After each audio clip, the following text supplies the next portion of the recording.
There we go. And it is 6:05, and we are officially calling this meeting to order of the regular meeting, March 2nd meeting of the Racial Equity and Justice Task Force. And we're going to get right into the approval of the minutes. Do I have a motion to approve? Motion to approve the minutes. That is Steve. Is there a second? Sandra, seconded. Is there any discussion? All in favor? Aye. Aye. Okay, great. And that's Tamisha's not here, Innie's not here, but we'll make note. Any objections? Any abstains? Great, moving right along. Gina and Steve, do you want to set this up and introduce our special guest? Well, I'm going to kick it over to Steve, but we have been, hopefully everyone received the addendum that Nancy sent for everyone to take a look at before the meeting that Richard gave us.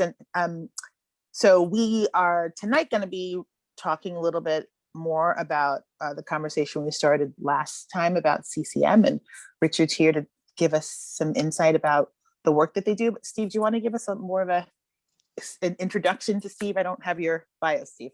No, hopefully Richard, everybody reviewed the information that Nancy provided, and I can't talk too well, so I can't really do too much of that. I'm still sick, but so CCM is kind of a gold standard for what they do in terms of the Council of Municipalities for the state of Connecticut. And one of the things that they've developed is a racial equity tool, which is part of what Sandra, Doug, and our original project called for, with best practices other towns. Started with selecting a racial equity tool, and it kind of steps you through the whole process of your municipality uncovering a lot of it, looking at it from a racial equity lens. And I think, so Rick is nice enough to come and talk to us about the racial equity tool and kind of how it functions, or it could function for our task force. All yours, Rick. Thank you, Steve, and thanks, Gina, and everybody. I really appreciate you giving me your time today. And in respect to your time, I'll try to make this presentation fairly quick, but I'm happy to answer any questions that you have. First of all, I think it's great that all of you are working together on equity and justice in Fairfield. It's impressive, and you know, as you make your progress, I hope you'll share it with us at CCM so that we can share it with the rest of the state too. But it's great that you're doing this work together. I'll just introduce myself really quickly. I'm new to CCM, and I just came off a 12-year stint with United Way of Connecticut, where we provide 211 service. Maybe some of you have used 211 recently to make your appointment for your COVID vaccine. Lots of people are, and we provided other services. But my first job out of school was in City Hall in Trenton, New Jersey, where I worked for 13 years, and we dealt with a lot of the same issues you're trying to address now. And when I first came to Connecticut, I worked for the Capital Region Council of Governments, where I worked for all the mayors and first selectmen in the greater Hartford area, where again, we were trying to address some of these issues. I know these are tough issues, but now more than ever, we believe at CCM that we have to make progress on a number of fronts. And I think that's what you're dedicated to as a group, and I salute you for that. CCM's got a few other things that we're doing with regard to racial equity, with the toolkit, which we'll talk about today, and that municipal checklist. We have a CARES community leaders group. Maybe some of you participated in the community's Advancing Racial Equity series back in October. We're trying to keep that going. We just did training for people from communities of color who are interested in getting elected locally or serving in an appointed position on boards and commissions. It's called Representation Matters. This past Saturday, we had 150 people attend a day-long session with us, with lots of interesting people talking about elective office and getting appointed. We're doing advocacy on racial equity issues, and we set up our own board and staff inclusion committee. Not so different from what you're doing for Fairfield. So those are that's what we're trying to do, and we really, I think the reason I got hired is to help with that. And look, I'm not an expert in these issues, no more than you folks on the call. In fact, some of you are better experts than I am with your own lived experience. And so the one thing I've learned during my time on this job is to listen. And I'd like to listen and get your advice too before we're done with this. So with that, I'm going to run through a couple slides, which hopefully were shared with you. I think you have the whole toolkit too.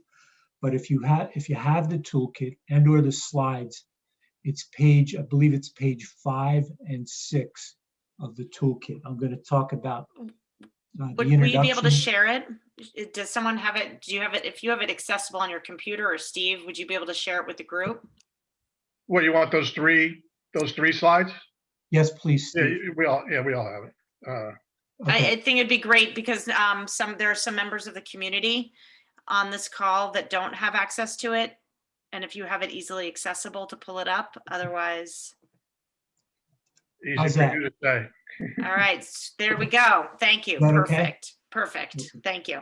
That's the first time I ever did that. The other thing about me is I'm a boomer and guilty on all charges. So, Well, congratulations. Well executed. yeah. Would you tell my kids, please? So let's go straight to the second slide, if you would. And I'll just say that we, like a lot of people, reacted to the events over the summer. And we believe at CCM that our cities and towns, and I think every city and town in the state belongs to the Connecticut Conference of Municipalities, except for maybe one. We believe that the cities and towns in Connecticut can play a crucial role in advancing racial equity and justice across the whole state. And so we're really committed to this. And one of the things we've tried to do is to put this toolkit out. And we hope that the toolkit will help municipalities first start to gather data, start to understand what's going on in their town, not only in terms of hard data, but just experiential. What's life like for people in the community, all different parts of the community? What's life like? To try to understand that better. Second, to encourage dialogue. These are hard discussions. I've gotten a crash course in these kinds of discussions over the last 4 months since I started this work. And I believe that while it's really hard, it's also really valuable. And I think that my understanding talking to Steve is that you are trying to do the same thing in Fairfield. We want to facilitate sharing information with other towns. That's why I say, as you make progress, please let us know. We'll share your best practices with other towns too, towns that want to try to emulate the things that you're trying to do. And we want to try to build accountability. Look, CCM is a membership organization. We don't have authority over our member cities or towns, but we're going to try our best with encouragement and information and best practices and ways to shine light on progress and measure accountability to try to help towns make meaningful progress on this. And that's what that's part of what the toolkit's intended to do. We're connected we're a member of the National League of Cities. Maybe some of you have heard that. And so this is I'd like to think, I do believe that Connecticut is a leader in this work, not because of me, but because of the board members at CCM and the leaders, Joe DeLong and Ron Thomas. I think we've really tried to take this seriously, but this kind of work is going on across the country, where the National League of Cities and its Race, Equity, and Leadership Initiative are trying to encourage cities and towns across the whole country to make this same type of progress. And again, in the interest of time, I'm not going to go through every one of these. You can read them on your own time, but I do want to call out a couple. What I learned in City Hall in Trenton, where the Black population represented at the time 40%, and the Hispanic population, maybe more, 50%. The Hispanic population or Latino population was probably 15 to 20%. What I learned in my time in City Hall is we needed to be out and around and in the community to try to build trust so that people would be comfortable talking with us and becoming part of the government, whether through elected or appointed office. And then the other thing I learned in my time was listen. And that's advice I'd give to anyone, especially people like me. We need to listen and learn and do our best to work for the kind of progress that people are asking for. Training's important in cities and towns, and I'll talk a little bit about that too when I go through the municipal checklist. So that's sort of a summary of why we put this toolkit together. And I'm really excited about your interest in it. We're going to work super hard over the coming months to get more and more towns to look at the toolkit as a sort of a roadmap for making progress. And before I start to get into some of the areas in the municipal checklist, I want to say that it's our intention at CCM to continue to refine this checklist. You'll see that there's 6 areas of focus on this checklist, and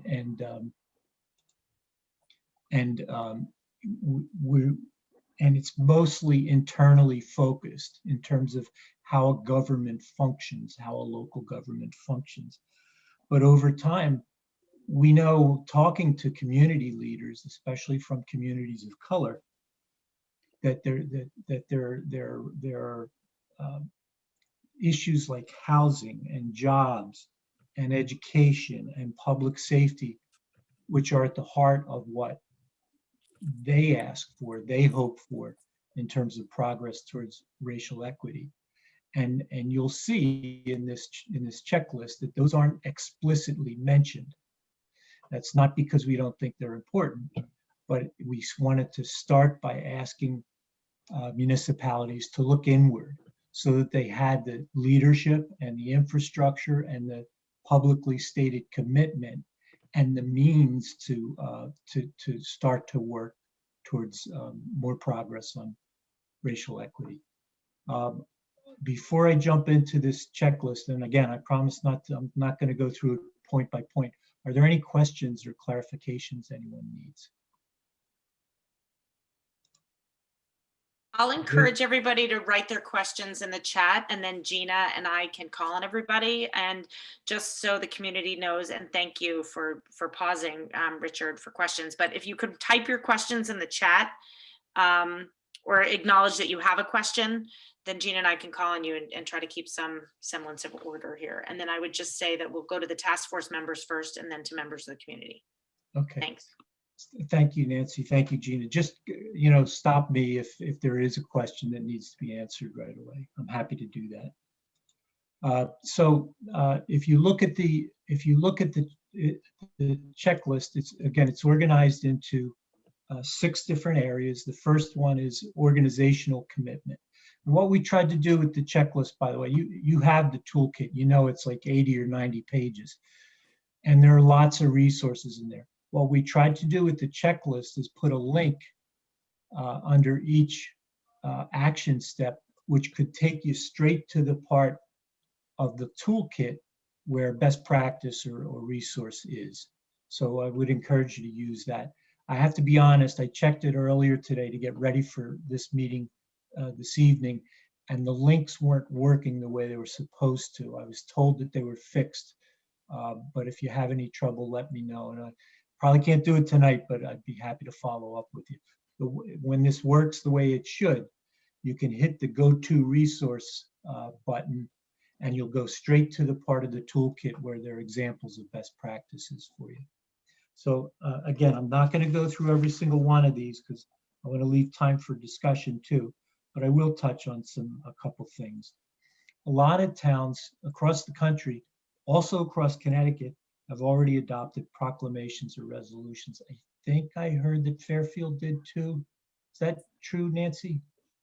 What we've done is establish this task force, and then in an unofficial way, our first selectwoman and our former chief of staff signed a pledge through my brother's keeper. But I think that there could be a call to formalize that if it's warranted, and we could talk about that after your presentation, because you're framing this in a really great way. Yeah, and by the way, on that point, and Steve asked me about this in one of our previous conversations. I appreciate Steve having reached out to me. We're not suggesting that every city and town go through every single action step one by one or in order. What we hope is that leadership in towns, both within the government and in the community, will commit to each other in good faith to make progress on the things that they can push over the coming months, and then continue to work through the list. So if it's easier to jump to one or two or three things on this list and start to make progress, please do that. It's not intended to be a sequential order of the things you must do. Okay, so many towns have adopted these proclamations as a public sign that they're committed to progress. You can do it in many different ways too, though, and it sounds like your arrangement in Fairfield is a good public signal that you're committed to. The second one is, do you have an internal structure? Of course, that's you in Fairfield, and it's a good structure.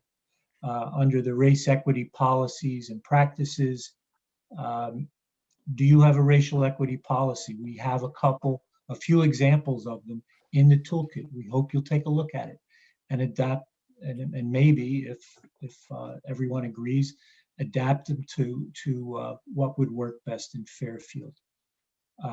Also, do you have a written racial equity plan? We put a couple of those in the toolkit. And some, look at this isn't happening in every city and town across Connecticut, never mind the country. There are real leaders in different places, and when we put examples in the resource part of the toolkit, there's some of the best examples we could find. So don't look at them and think, oh my God, we'll never get to that. This can be achieved in many different ways, we believe. Do you have a way to think about decisions made in town hall or at the school board through a racial equity lens? And we have a couple sets of questions in the toolkit that you could use, just 5 or 6 or basic, real fundamental questions to consider as you make decisions on larger policies or budget issues or something, to make sure you're at least aware of the consequences of certain decisions as it relates to equity and justice in your town. And they're really simple, straightforward questions. We go to service-based equity. Do you collect information on the composition of your town, of your town's population? Believe it or not, some towns haven't really done that. Now, we have a resource in the toolkit you can go straight to. The state does. The state collects that kind of information town by town. And if you go to the link in our toolkit, you should be able to go straight to the site where the state provides that kind of information. That's a pretty fundamental thing. Do you know who lives in your town and how your town is really composed? That's pretty important. Number 9 is important, but really hard to do. I say this as a person who spent a long time in local government. Do you measure constituent use of your services and satisfaction?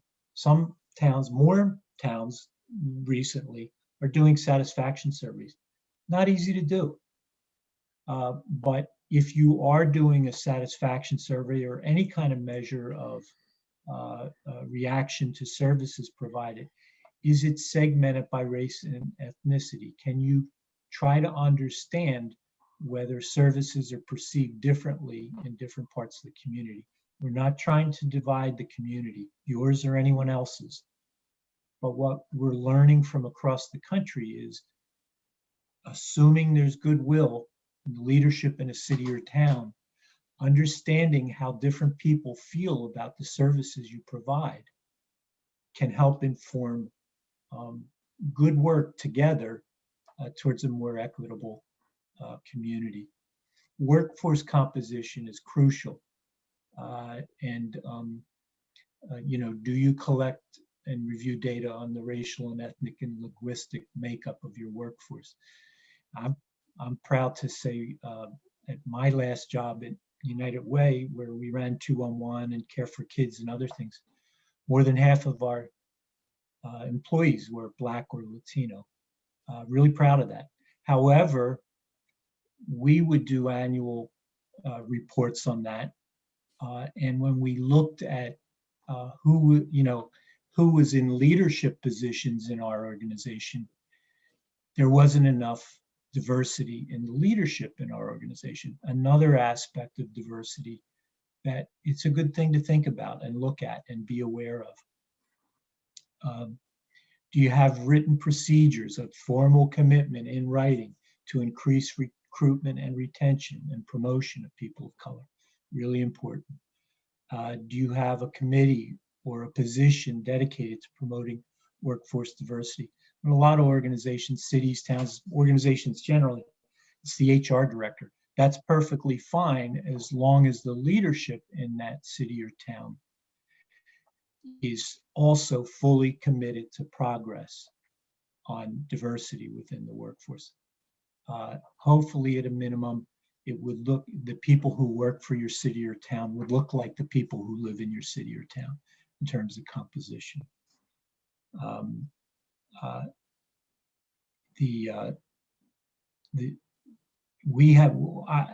I'm not aware of anyone having done this yet, but it's something to strive for.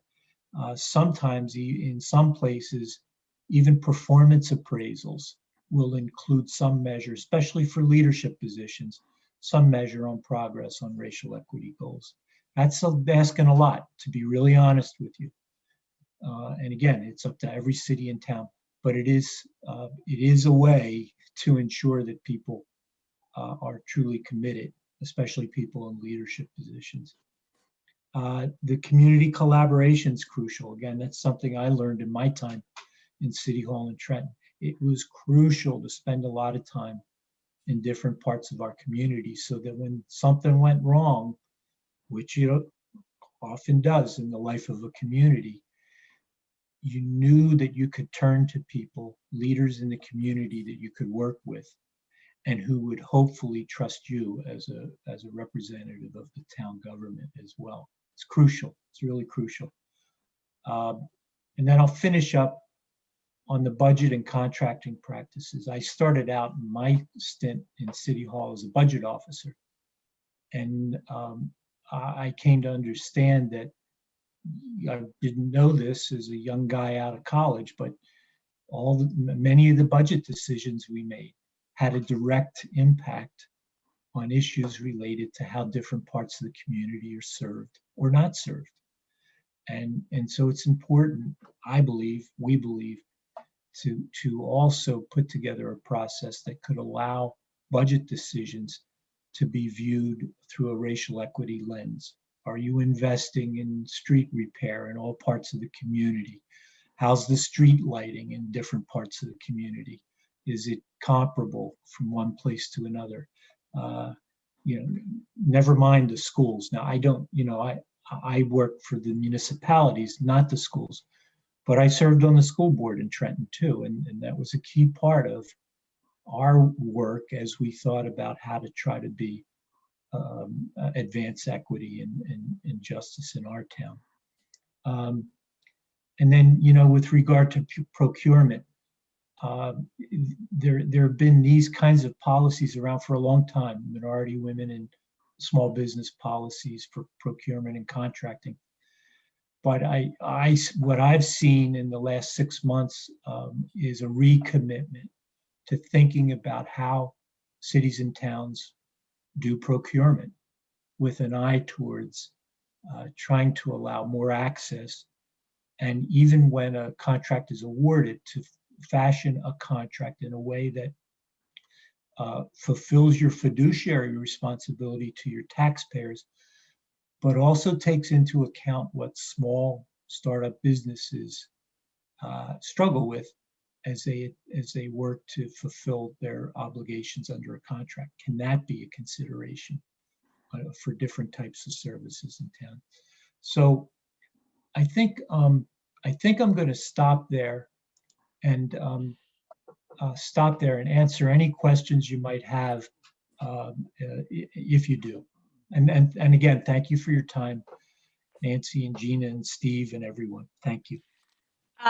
Thank you so much. Maybe if you stop, sharing your screen so people can view each other. How do you do that? You just, I don't know, there should be, let's see, I might be able to see if that, There you go. That works. I Thanks, Nancy, I just turned off your permissions, but there you go. Thank you for that. So Gina, do you want to lead any discussion? That'd be great. So Rick, I think, we're at the point where we're putting together our own community blueprint. And I know that, so there's a bunch of different organizations and I'm not sure how they all fit together, but, we're looking to sort of take some of this information and put together our own plan. So that's what we've been tasked for, to kind of look at that information that you have, that you just offered, to go through and say, what is it that we are already doing? What is it that still needs to be done? Put together a list of suggestions for the town to say, this is the next step. So in working with other towns, how does that process with CCM work exactly? It's Gina, the best way I can answer that is to say it's taking form as we speak, right? I'm going to be really honest. There are other towns that we're working with, but you may help us set the tone and set the example as we go forward, thinking about how we at CCM can be the most helpful to people like you in cities and towns across the state. Can I ask a follow-up or make a follow-up statement? Which is to say that we've been tasked not with implementing and carrying out actions, but making recommendations. And it seems to me that a lot of what you've done in the form of questions could be then turned around, gone through the lens of our task force and some of our findings, and adding to that some of the data that we found after lots of conversations and good work and research, that if we turn those from questions on your checklist into statements, one of the things is, do you look at, and this is on my mind because we started our budget hearings yesterday through the Board of Selectmen, and today the Board of Ed presented. Do you look at your budgets through a lens of, and in some ways, what now we can turn around and say is, as a recommendation is, and again, I'm just spitballing here, look at the budget through a lens of racial equity and justice, and this is how. So it's really taking some of the work that you've done and reframing it to make it in a form where we can make them as suggestions. So in some ways, how you could work with us is so that we're not sitting literally and typing things, but offering a template, offering some sort of a formatted document so that we plug in our information. And then what could happen is, and that's not so hard to do technology wise, if that would be something that would be. So again, we're not reinventing the wheel. So Nancy, honestly, the checklist was something I insisted on. The toolkit was under development when I started at CCM, and the checklist was, for me, was exactly what you just described. Because my experience with local government folks, having been one, is that we tend to be more practical, less ideological. We want to get things done, and the checklist was intended to be a how-to. Really, if you look at the checklist, these are the action steps I can take to make progress. And I think that if you used it that way, it could be a way to, it is a template for real progress.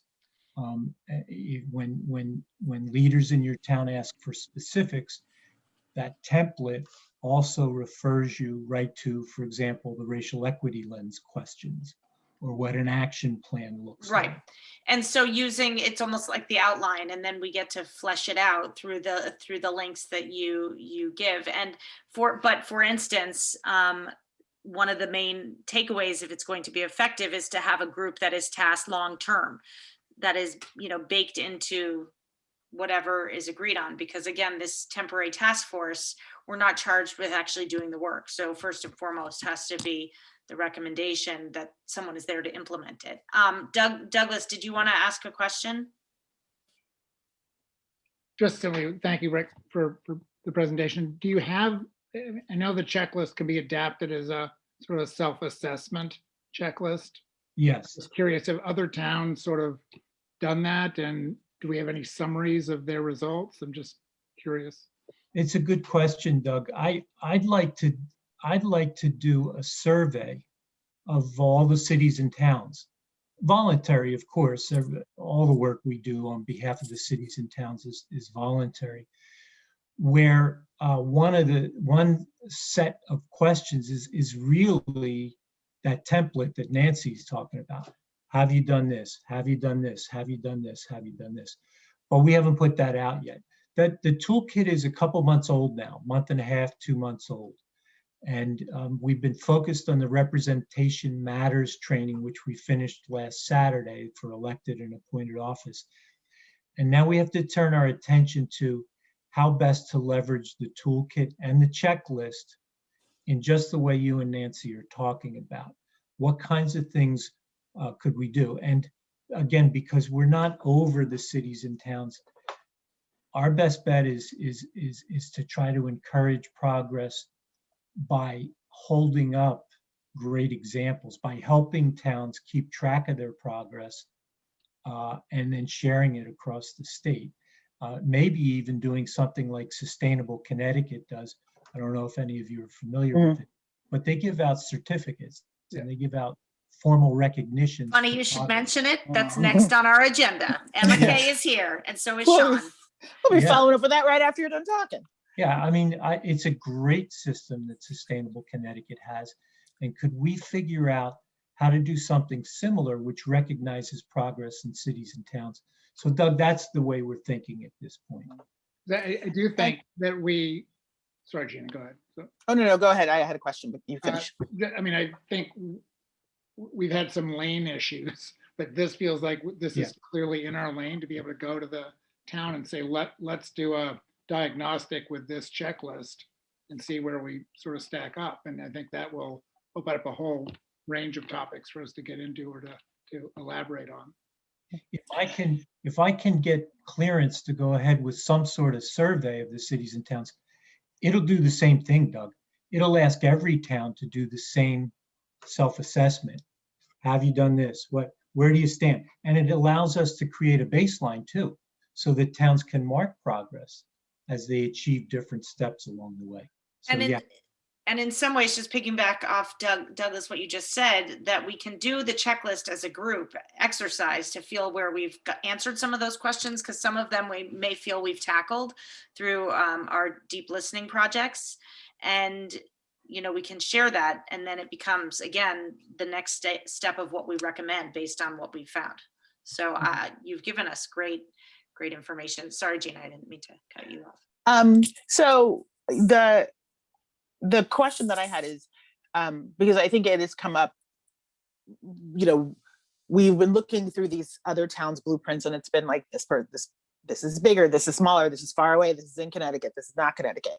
So it would be great if you, in thinking about kind of what you're doing for the next step, if you were a repository for that sort of information, a place that we could go, that we can say, we can find another town that is similar in size and demographic, because I think that would be really useful in kind of the work that we're doing. And then the other thing that is really exciting about this idea of the self-assessment tool, and I think that, we as a group, I think we're ready to do this. We're ready to take, what you have and turn it into our own self-assessment tool. But it's, in kind of going through the process of forming this committee, this is a great place for a task force to start, to have, something like this that says, these are the things that you should ask. Because we've looked at it from a lot of different ways, but this one seems the most linear and the one that's most likely to sort of be in step with how the town runs already. Gina, thank you for saying that. I mean, that's what I hoped for, honestly, in putting that checklist together. It's not perfect. And it, by the way, open to any of your advice on how to make it better, but it's very practical. It's very concrete. And hopefully it'll be a way for municipal leaders to focus in on things that they can really do to advance equity. So thank you. Are there any other questions, comments? Karen, do you have a question, please? I can read it. I can read it out loud. Sure. I just figured I wanted to make sure, Nancy, I had it. Yeah. On that checklist, number 4 reads, does your municipality have a written racial equity plan with clear actions, timelines, people responsible for each action, indicators of progress, and processes for monitoring? And of course, at this point, the go-to resource isn't live. It's not bringing us anywhere. But do you have those resources at the ready that we could get? There are, I'm doing this from memory, but Minneapolis is, there are excerpts from the city of Minneapolis in our toolkit, which include exactly what you just described, an action plan. I think Portland, Oregon, I believe, is another city that's worked pretty hard on these issues and has very concrete action plans. And that's also in our toolkit. I'm sorry I'm doing this from memory, but no, that's fine. And we have that toolkit. I just reading, when you read it in a different context, sure. It looks different. But so Those I are- would think that for us internally, Nancy, like that side by side with this checklist becoming action steps, there's something else in there that might be a part of our recommendation, because I know that they're going to want some tangible action steps, not just, recommendations. I think something else. Please check out the links. I think they're working. If you go on our website now, I think it was fixed today, and you hit on one of those links, it will take you where. And I'm pretty sure it was Portland, and I'm pretty sure Minneapolis are 2 cities that have really pretty impressive action plans. Thank you, Jason. Yeah. In your research, have you come across, so one of the things that we're getting stuck around a little bit is the actual deliverable, the physical paper and the document, which it feels daunting, at least to me. have you come across groups that have pro bono volunteers, people that are, who can help kind of take all of our information, like the brain dump, and then turn it into something that is a pretty plan that we can present? We have, I'm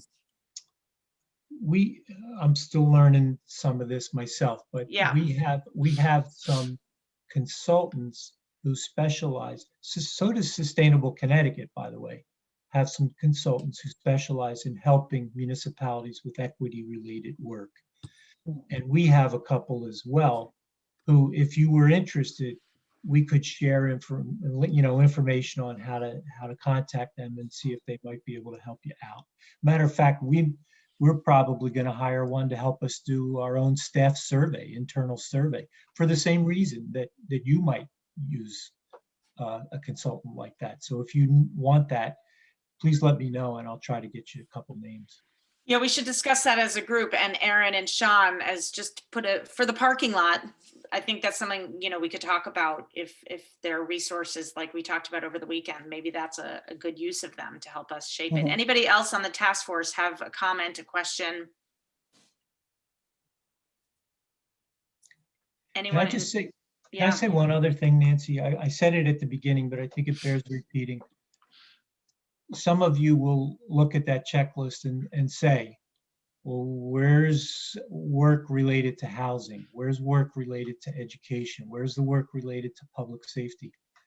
Again, we wanted to start by asking towns to look inside at whether their leadership and their ways of making decisions and structures allowed for serious consideration of these other issues. But we know that work needs to be done in a lot of places on these other issues too. And that if you ask someone, especially someone from a community of color, what they think the three most important issues are in their city or town, they wouldn't necessarily talk about some of the things that are on that checklist. They'd talk about housing, they'd talk about educate the schools, and they talk about jobs and things like that. We know that that's part of the work that still needs to be done. But we hope that the things in the checklist now will create a place with the kind of leadership that's ready to take an honest, serious look at these other issues. And one thing I've noticed, just my own observation, is that some of the cities or some of the towns that are comparable, and in our case, 90% white, suburban, upper middle class, with the demographic that we have and the socioeconomic, well, there is some diversity here. They haven't sort of paved the way yet in terms of, Minneapolis, Portland. Yes, there are things that we could take from it, Yeah. but, in some ways we have an opportunity to do something that would be helpful for similar communities. It's just, I haven't found that it's been done yet in these sort of more suburban, white, predominantly white communities. Nancy, you can be leaders. Fairfield can be leaders in this. I've talked to a lot of people now across the state. There's a lot of serious, good people that want to try to do the right thing on this. But their efforts are taking form in different ways, and they're focusing on a little bit different things. You could be leaders on this too. Westport's doing it. They've been doing it for 17 years. But not, yes, but it's not exactly the same, apples to apples model. It's the same thing. All those things you just said, it is. It's an affluent white community that's been doing it for, I know we don't have a board of a police commission versus some of those little nuances, but I just meant in terms of literally coming up with a plan or recommendations where, Richard had alluded to Minneapolis and Portland having racial and equity plans and this kind of toolkit. Westport is doing the work, and there are lots of other communities doing the work. I'm just saying kind of a guideline and a primer that will help people who are not there. So we're like in this weird place. And in talking to Howard Bailey from Westport, for instance, he said that the fact that we've codified this is, even though they've been doing it for 17 years, is kind of a step ahead in some ways. So it's not again, not quite apples to apples. It's I not to would- say other, yeah, I would look at the toolkit that we just went through yeah. and look at the stuff that really applies. I mean, No, agreed. and then just go deeper in Yeah. those areas. And if we could do a couple, then Yeah, I think I- we're, I don't, it's a tackle. This doesn't apply. This maybe applies to Seattle. yeah. No, But some of agreed. these- Yeah, I think that's, And by the way, that's exactly what I'm saying. I think CCM, Richard, you've provided us something that doesn't exist. And yet here we are as a municipality, we have an opportunity to create something with your guidance that does help other municipalities, is my point. So. Mhm. um, And ultimately, I think, what we're talking about here is this toolkit really is about forming decision-making and really, creating the lens of how you look at it and what leadership is. So it doesn't necessarily say do this in schools, but when we're asking the question of how did you come up with your budget, that affects the schools. When we're looking at hiring practices, that affects jobs. So I think, our role is going to be to look at that toolkit through the lens of the town in which we live and say, this is something, like the one thing that kind of comes to mind is when we were talking about budgets and about how, that shows your priorities. And we have the example of the current budget from the Board of Ed, which actually has very specifically, and I don't know if anybody has had a chance to hear this, but Nancy told me about the presentation today, where, they very specifically talk about equity and the role of equity in the formation of the budget.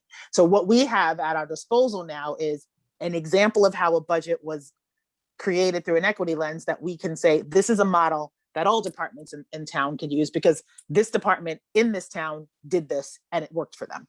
And so I think that's sort of where that's the place where we are now. It's kind of collecting the things that we've already collected, looking at it again with this toolkit in mind and saying, yes, we found something that fits here, here, here, here, here. We haven't found anything that fits here, here, here, here, here.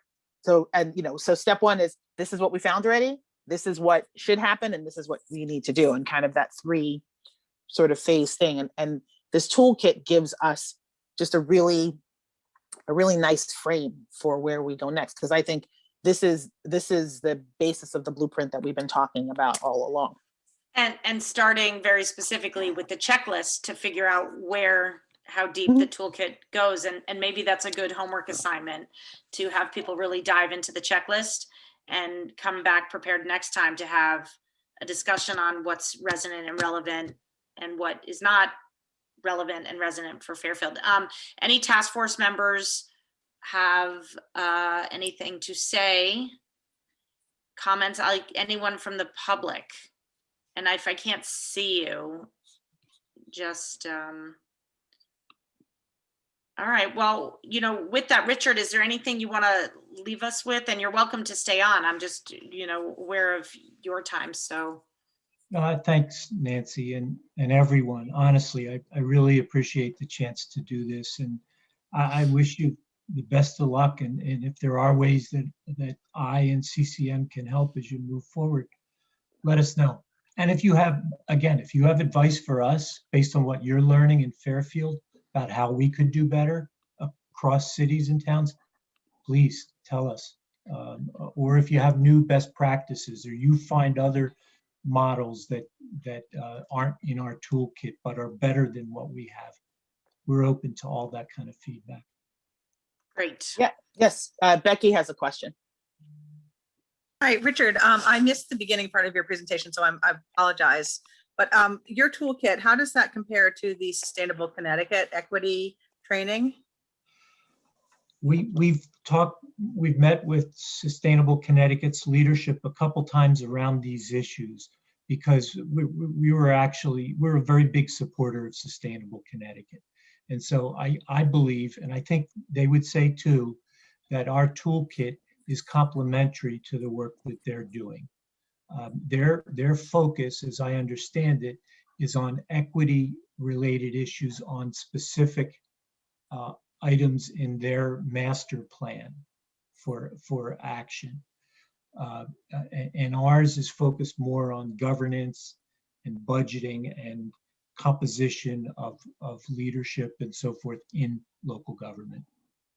I think it's a great segue, perhaps before we go into community events, because as I mentioned, Emma Kay and Sean O'Sullivan are here from Fairfield Sustainable Connecticut, and we had a chance to speak to them over the weekend. And one thing we talked about, Becky, was kind of this idea of a hub and spoke. If you have the hub of one area being racial equity and justice, and how it has tentacles to all these other things, and sustainability being one outlet. And then the flip side of that is, if the hub is sustainability, how do you look at it through the lens of racial equity and justice? And we talked about all the ways in which they're interconnected. Gina, I don't know if you want to add to the conversation before turning it over to Emma and Sean, but I think it'd be a good segue. Yeah, so we met this weekend, and I think it was a really great beginning conversation. I don't know, I would love Emma and Sean, if you would just kind of let everybody know a little bit about what we talked about the things that you've been working on, and about what happened in 2018, the Silver Award, or I forget what it's called.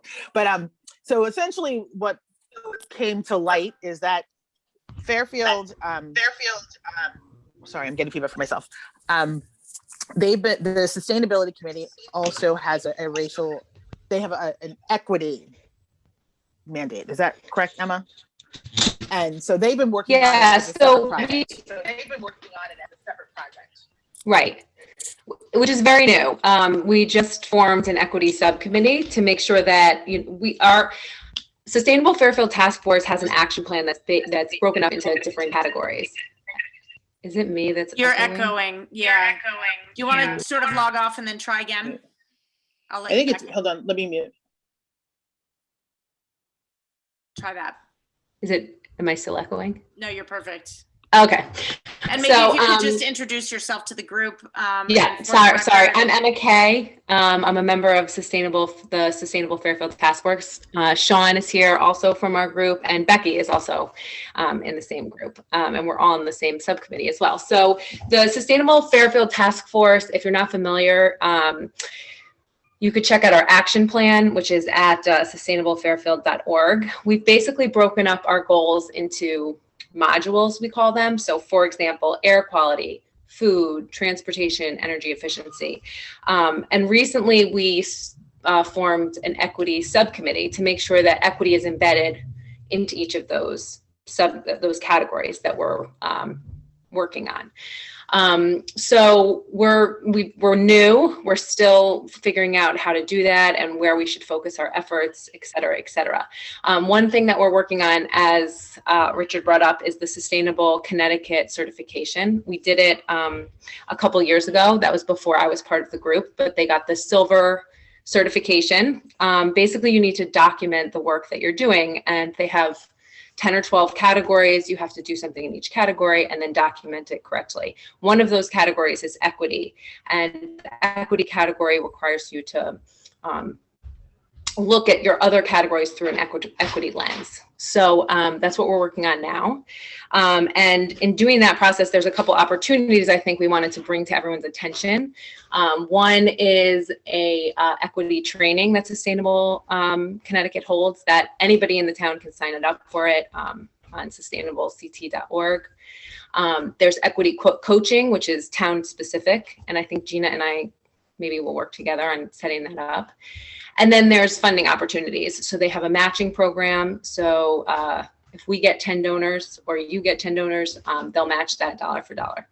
But I think in general, this is one aspect of what we're doing, is this Sustainable CT certification. But in general, I think moving forward, what we're doing as a group, as the equity subcommittee of Sustainable Fairfield, has a lot of overlap with what you guys are doing and asking the same questions that you're asking. So we're just looking forward to working together collaboratively and attending each other's meetings and having open communication, so we're not being redundant. Any questions? Emma, could you tell a little more about the silver certification and about those steps? I think, did everyone get that email yesterday, or was it just to us? where you went through the sort of the 3 steps of that you're working on right now?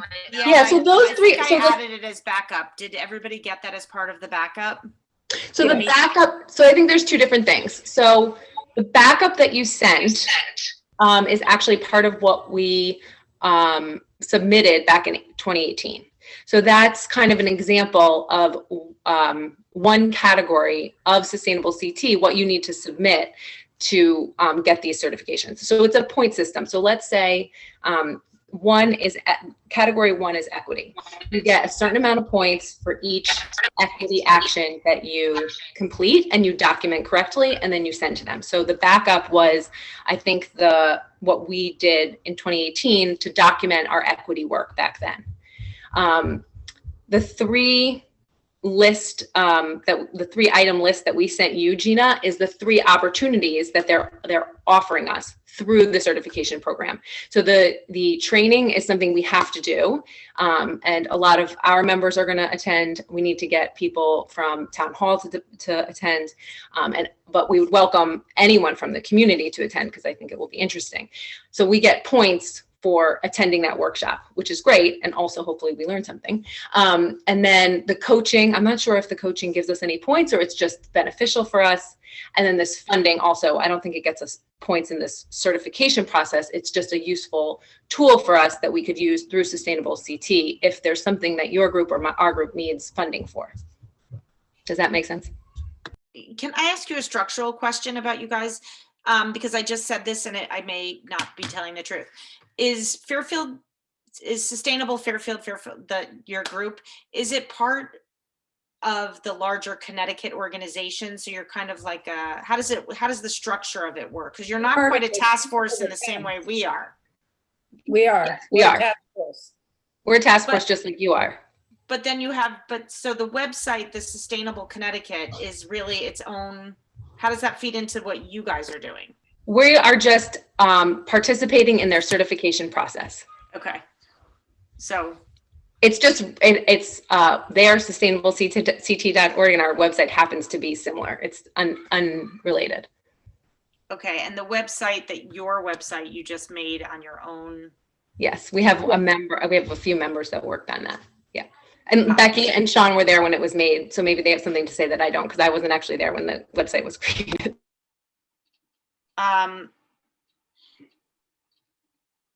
And then in terms of, I'm sorry, it's on sorry, Becky, clarify what's on the town website, the work that the Sustainable. I think she's saying that there's a link. Our website is actually, it's a town website. And then we have a separate website as well. Okay. That we put a lot of our programs on, but we're a town task force. And our Sustainable Connecticut plan is on the town website. Our member listing is on the town website. We're just the same as you. We're just a different kind of a town task force. Okay, and then the fact that you made your own separate website had nothing, you just did that? We just felt like we could get a lot more done and we could do it faster if we did it ourselves versus, and we've got a great member who is awesome with making websites. So we are taking advantage of his expertise. Guys, Becky or Emma, isn't one of the criterion a town proclamation of some kind? And yeah, can I speak to that? About that, yeah. Oh, sure. Yeah, yes, there's 3 things in the equity section that we have to do. Emma mentioned one of them, which is the training. The first one, 1.1, is actually we have to do a minimum of 3 equity projects in the town. And that can be anywhere from working with the homeless, working with trying to get SNAP in our farmers markets, working any way we can bring more equity to any part of our town government or our town processes or anything within our town. And then the third one is 1.3 is actually a statement of equity that the town endorses that has to be approved by the RTM. And we have right now written one that's more through a climate justice lens. And we need to amend that probably to make it a broader equity statement, because right now it's equity through climate justice. And that's where we wanted to maybe partner and work with you guys just to make sure that we want, if we're going to take the lead on writing a statement, or if you're going to take the lead on writing a statement, we do need to get it approved by the RTM in order to submit that into Sustainable Connecticut. Does that make sense? Jason, yes. Jason had a question. Yeah, I guess I think you said that the group was formed similar to the way ours was. So does that mean that members were interviewed? They're members of the town, similar to that? I'm just curious, who are the members that make up the equity task force? Or the sustainable task force? Sorry. Sustainable task force. I'm Emma, do looking you at the members listing. No, you guys can go ahead. I'm like the newest member, so I know the least about that. So process. basically, we have to submit our names to the Board of Selectmen the same way anyone else does. We have a capped membership of 20, I believe, is the most that could be on it. And then we get approved. We only have to go to get approved by the Board of Selectmen. I'm not sure if you guys had to be approved by RTM as well, but we have to, once we're approved by the Board of Selectmen, we're on the task force. We then, as a task force, split up into separate committees. And so what Emma was describing was the equity committee of that Sustainable Fairfield Task Force. Thank you. So one of the things that came up in our conversation is that Sustainable CT does equity coaching. And, you know, Mary Hogue was on the call and mentioned that you don't really have a plan for all of the coaching hours or the coaching that you can have. And we were hoping that we could have some of it. And so I thought, you know, I was thinking that. Well, I don't think we should try to do it separately. We should do it together, right? Because yeah, for sure. Right. Yeah. It's 4 hours, I think, of coaching that we get, and we should all be at those 4 hours. Right, and Mary was saying you can even do it with other towns to best utilize the hours that you get. So if we were to do it with another town, we could get 8 hours instead of 4, depending on what you need. I mean, well, so what I was thinking that we might need is, you know, kind of connecting what Rick was just talking to us about, you know, because I think a lot of, you know, when we look at that checklist, I think when you really look at it and kind of take a 360 view, there are parts that really are, you know, that the sustainability committee would want to sort of push forward as well. So like, I think it might be a good idea to look at that whole thing together and figure out, you know, what parts you're already doing, what are we not doing, what can we add to, like, I think working together on that, and that will help us, because part of it is going to be repetitive, like, you know, particularly when you talk about this equity statement, that's like number 2 on the checklist that he just gave us. So it kind of makes sense to have lots of minds together. You know, it doesn't make any sense for you to have a statement and then for us to have a statement. Like, it makes more sense to have it be sort of one collective statement that we're saying this is kind of our position. And in the conversation on the weekend, it was really like, you know, when you have 2 groups that have different sort of, you know, we're looking at it from different ways. Like, you said a lot of things about sustainability that I just hadn't specifically thought about until after we met on Saturday. So I think working together will make sure that because we are looking at it through the equity lens and you're looking at it through the sustainability lens, but we're all looking at equity at the same place. That's, I think, really going to be a great use of us together, kind of bringing all the minds together, and hopefully we'll use the coaching to do some of that. Well, should we open that up to the group? One, I guess the question is, are you excited about the idea of a coaching situation, and what would that be framed around?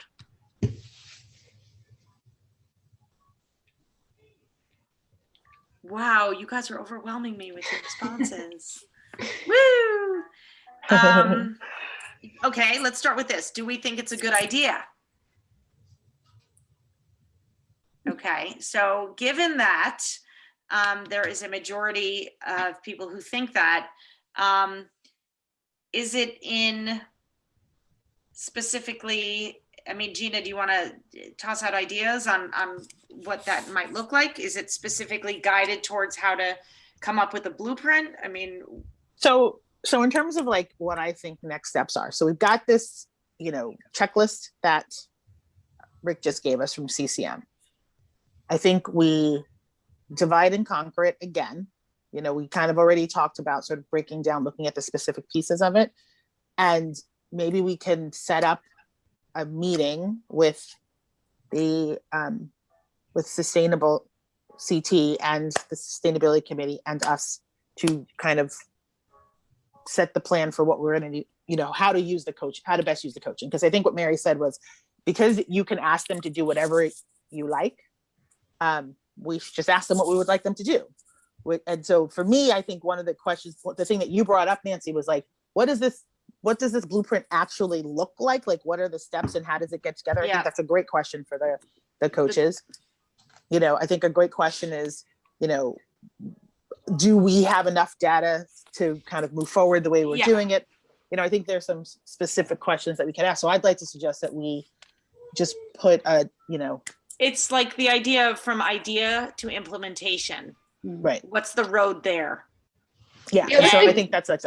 You know, they have their own, Sustainable CT has their own equity toolkit. So I would suggest before we have a call with them, we probably should take a real good look at that, because we don't want to have them come for 4 hours and just regurgitate that information to us. We want to make sure that we're asking good questions and we have specific goals, so that they don't come and say, well, our toolkit says A, B, and C, you know, so we want to make sure that we're ahead. Well, I'm going to switch gears for a second then. One of the things that we've talked about is community engagement. I know Fairfield Cares, Mara Gottlieb had come and done a training. Is there some benefit to partnering with Sustainable, our two groups, and opening a community-like conversation? And while many of us on this call feel informed and have come to a place, maybe it's an opportunity to, again, I don't know that we'll get data from it, but it's an I think that's a separate thing, Nancy. I mean, I think that, you know, that's something that we should focus on. But I think in terms of like getting the blueprint done and moving forward with it, I think we have to kind of be really focused on that. You know, like that can be a side thing, because I think that's also on your list, right? Like one of the things on their list in order to get the buy-in, to get the silver certification is you have to do community trainings. So I don't know that we necessarily have to jump in on that at this point. Right. But my point is that CCM has this toolkit, Sustainable Connecticut has a toolkit. It's almost like, how do we take those two things, merge it into one, and then come up, or, you know, and pick the relevant parts. They're not terrible. Like, I've looked at them. They're not, it's Right. not going to be that hard to put them both together. Because I looked at Sustainable CT this weekend or after, and I kind of, you can definitely merge the two. So then, given a next step, is it? Sean? Yeah, oh, sorry. Sean? Okay, Nancy, finish. No, go ahead, because I'm always looking for No, I was just homework. thinking, we Sustainable Fairfield, I've only been on it probably for about four or 5 years, I guess. Since it changed over from the Clean Energy Task Force, and it's grown immensely. You know, basically I was on Earth Day kind of combined with the Clean Energy Task Force, and we have been consistently doing an Earth Day celebration and a Green Wheels Expo every year. This year, Bob Wall is our new chair, and Mary's his like Rosetta Stone, I think, because she knows everybody in every town in Connecticut. We divided into committees, and I have found it incredibly stimulating, helpful, and productive already. We're all doing, I don't know if Becky and Emma agree with me, but we are all doing so much more than just attending meetings and discussing. We're actually being very active. And you might want, and what we are doing, if you look on our website, there our subcommittees are like the built environment and energy, clean energy, transportation. So if you take the town and divide the town up and have committees of your task force, committees within your task force to look at different aspects of the town and examine them, it won't be as hard of a heavy lift to do these checklists, because you'll have people doing investigations on their own and learning about the subject matter on their own and advocating on their own and connecting with people in other towns, you know, who are doing different things. Anyway, it's just a suggestion, but Yep. I find our subcommittees to be incredibly invigorating. I don't know if you do as well, Becky. You're on 8 of them, I think. We did, and thank you for your suggestion. We did, and Douglas, to your point, I don't know if you want to make it, but I was about to say the same thing. Our focus is so narrow in its scope that we have divided in terms of, we did a deep listening, there was a period of time where we did a deep listening project. So some of us spoke to the police and education, so different sectors is really what happens. So your focus is much broader in its reach. So there is opportunity for committees, but we did investigate. We're now really at the place, we've all agreed, or a majority of us have agreed, we're at the place where we can now take our findings, the data, and put it into a plan. Oh, so And recommendations. So we're far along in the sense of, we think we found a lot of good information, at least to make recommendations. And there is still some work to be done, but I think that's where Gina's talking about in terms of taking the coaching and the use for it. So in terms of next steps, Gina, then, is it to look at this checklist? Should we make that recommendation to look at the checklist and then people come to the table? I mean, again, for me, the challenge has been, and this is usually my area of expertise, is like taking it from one step to the next. And does everyone agree that that's where we're at? Karen, did you want to say something? Yeah, I just, and kind of the reason why I'm sort of silent and hesitating is because I'm doing a lot of thinking. You know, I don't know that, you know, Emma and Sean and Becky have the full story of, you know, we're not an action task force. So we are basically like a scouting task force that was charged with, hey, do some work, figure out what, you know, kind of where we need to go when we create a blueprint. That blueprint hopefully has action items that another group will be charged with implementing. So we're in this very interesting space. We just don't have the action authority that I think you guys had at the formation of your charge. So I think about, for instance, the coaching, and I think as much as I'd love it for our purposes, is it finite? Because I feel like the one-day committee, like whoever can carry this torch that we will light for them might need the coaching more than we do. We just need to type up a document with recommendations on it and give it to Brenda. I see it much more simply than I think everybody does. No, I think you're right. It's sort of like, we're not maybe the group that needs the coaching yet. Right. You know, I love the idea, and I hope maybe it is still some of us. If we can get to the next step, which is we recommend a more permanent committee. This task force has a ticking time bomb to it that make recommendations by your end date. It's a definitely a different space to work in. We don't have, like you guys say, you know, you're 5 years in the making, and I keep thinking we will not be. So I feel like we need to deliver what we've been charged with, and our recommendation should be that they get the coaching and partner with your equity subcommittee. Anyway, that's my 2 cents. Becky? Yeah, I hear what you're saying, and it makes a lot of sense. And so maybe a suggestion is that, why don't you, as one of your recommendations, offer this coaching? Because the coaching can be community-wide.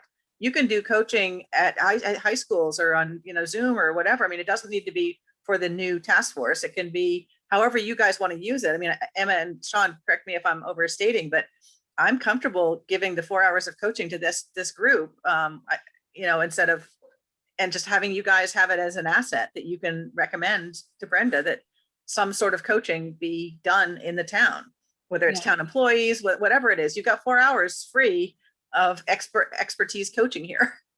And it's per year, correct? I was about to say, I think one thing is I have to find out how often you can use it, because if it's yearly and you guys don't think that you're going to use it until next year, then we should use it this year. But if you, And given that we have some time, And given that the answer isn't immediately coming to us about what this group could use it for, I like that idea, Becky and Karen. You kind of put a pin in it, put it in the parking lot of the task force blueprint, use it as a potential opportunity. If we find that, and I'm seeing, Fairfield Yabantu on here, if we find that we're not finding the right thing, there's like plenty of opportunities where we could collaborate, and it doesn't have to be within the formal framework of, yeah, Doug, you want to jump in? No, I mean, when you put a period on that, I had another, just, Yeah, well, just to say that I think that's right. Like, let's put a pin in it and know that it's there in our back pocket. If something comes up in the next, as we are formulating this document, Karen, as we start really drafting, and all of a sudden something occurs to us like, oh, this is a real hole, let's call on this resource. And if not, let's put it away until we need it or until it's used as part of the blueprint. Anyway, my period is. Add that the sustainable, to get the silver bronze certification, isn't there a requirement that some town official go for training as well? Correct. But I think we got someone, didn't we? We need an elected official. Elected But I think an elected official is. We have a town employee, we need an elected Oh, official. sorry. So I wonder if there's some way to package the coaching and that requirement in a way that gets the town to commit to it. I mean, And I- ultimately, that's a great target for the task force for the blueprint is that Yeah. someone needs to be identified to do this Absolutely. training regularly. Right. And that's part of the plan that And we I put mean, forward. I would imagine making it a requirement the way, now there's sexual harassment training is required. Maybe this becomes a recommendation, through the various departments that's a requirement, but, and by the way, I am an elected official, and if it's really Yeah, about no, it checking a can't be you. box. No, can't be you. Yeah, I mean, I agree, but I'm just saying in terms of helping you get that sort, if there's Yeah, something you no, can't be you. check. Okay. Nope. Yep. Happy. Good. It can fine. definitely not be you. It has to be somebody Okay. else who's not you. Okay. Because that I understand. I we understand. want to actually get the spirit of this, which is to make sure that the training actually gets out into the community, and it needs to be somebody else. Again, coming up on 7/21, in terms of time this end and like is there anyone else in the community that has or the task force that has a comment, a question, a statement?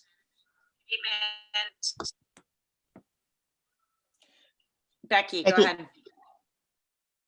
I was muted, sorry. Just a quick question. So I wanted to get clarity on, since we, as part of our certification, need to write this equity statement, and since what you're saying is you're more focused on racial equity, and we're looking at equity across racial, homelessness, handicapped, elderly, equity across the board. Inclusion. Yeah.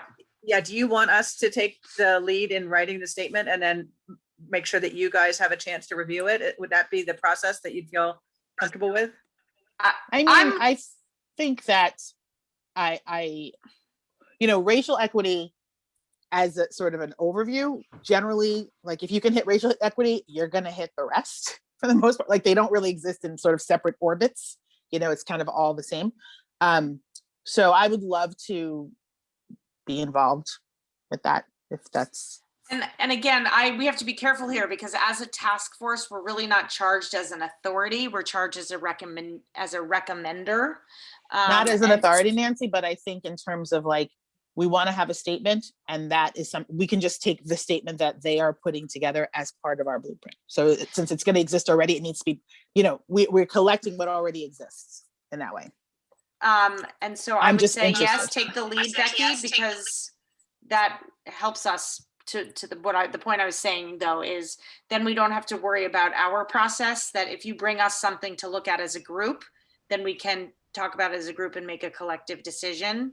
So if you take the lead on it, that's helpful in, enabling our participation. Okay, so a next step in these last few minutes. And then I just want to quickly remind everybody that tomorrow night is the FOIA training through the town, Robert's Rules FOIA training. It was on the agenda. So if you have not signed up, please try to. Are there any other, before we go to next steps, are there any other community conversations happening or events that people want to bring attention to this group, highlight? Okay. Next steps.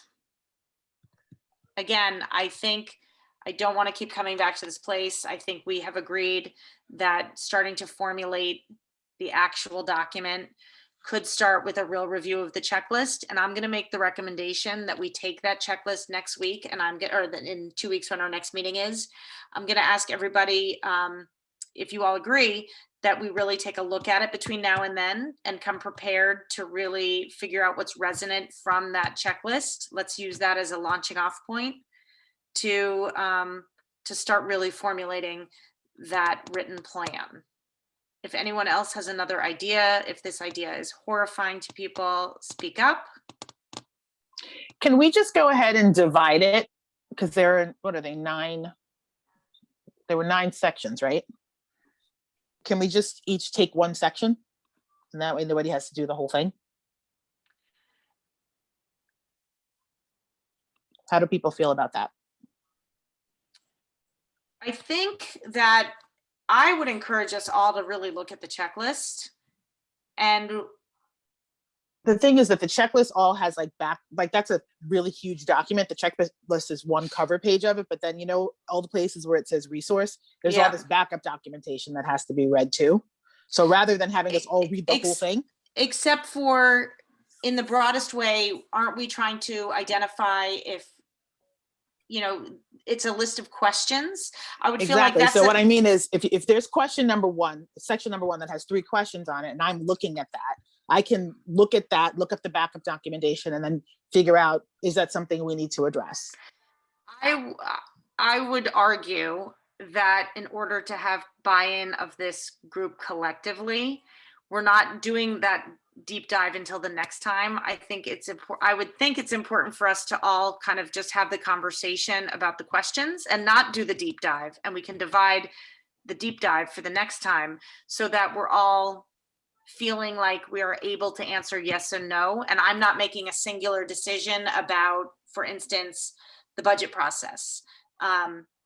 That we can decide collectively as a group, yes, this is something that's relevant. And then someone could take that on and then do the deep dive and come back with the recommendations. I would feel more comfortable if we were discussing as a group the parts that are meaningful and significant and either have been answered or not answered, so that we can even still see if there are holes.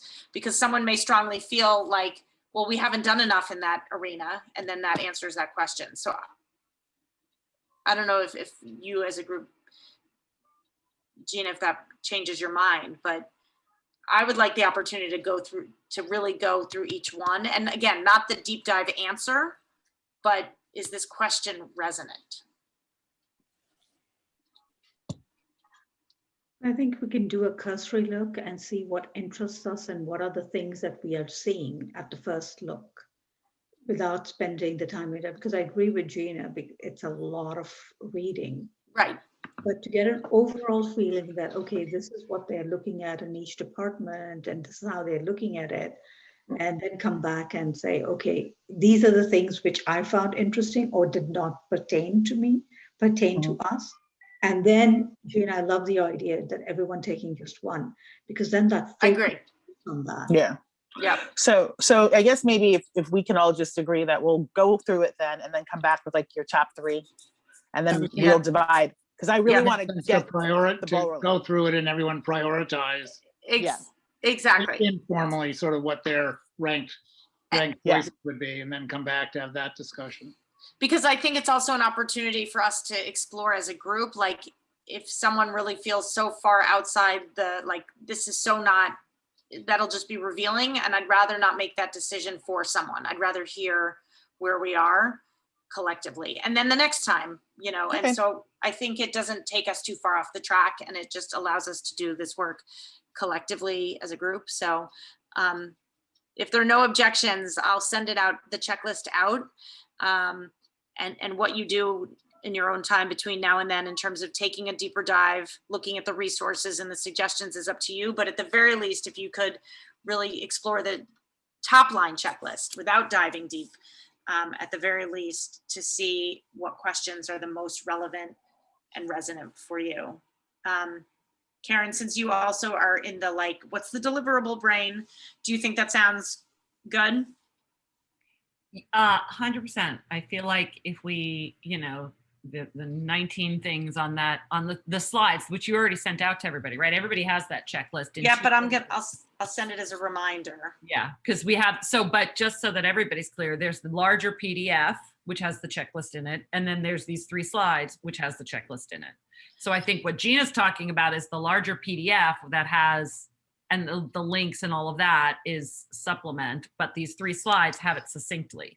So, Great. I think if we all have read the slide with those questions and have the ones that we think are really hot topics, that, I think that's a perfect plan, because I don't know how much research we need to do. Yeah. To list them on a blueprint.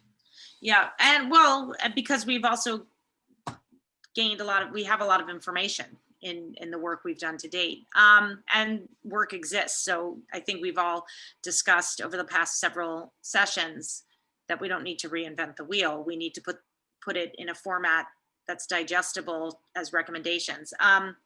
Any other questions and comments before I turn? Fairfield Yabantu had put something on YouTube. Is it something we should watch together now? Is it short? I can't tell. Otherwise, I can try to send it out as a link to everybody. don't know I if think you're- it's long. Oh, okay. So with Yeah, that, it's over an hour, Nancy. oh, okay, so let's Like an not do hour that and 20. together. I'm happy to get us back on track to an hour and a half. It's long, but worth sharing. Yes, I will share it out in the notes and the minutes, but if you all want to copy it so that you yourselves can watch it, cut and paste. Any other items of business? Thank you to Sean and Aaron for joining us. Any other comments, questions, concerns? All right, well, do I have a motion to adjourn? Innie and Gina. And can you remind me, it was Steve and Sandra who motioned to start the meeting, correct? Mhm. Yeah, all right, Yeah. so Innie and Gina. All right, any questions, all in favor? Okay. Good night, everybody. Thank you.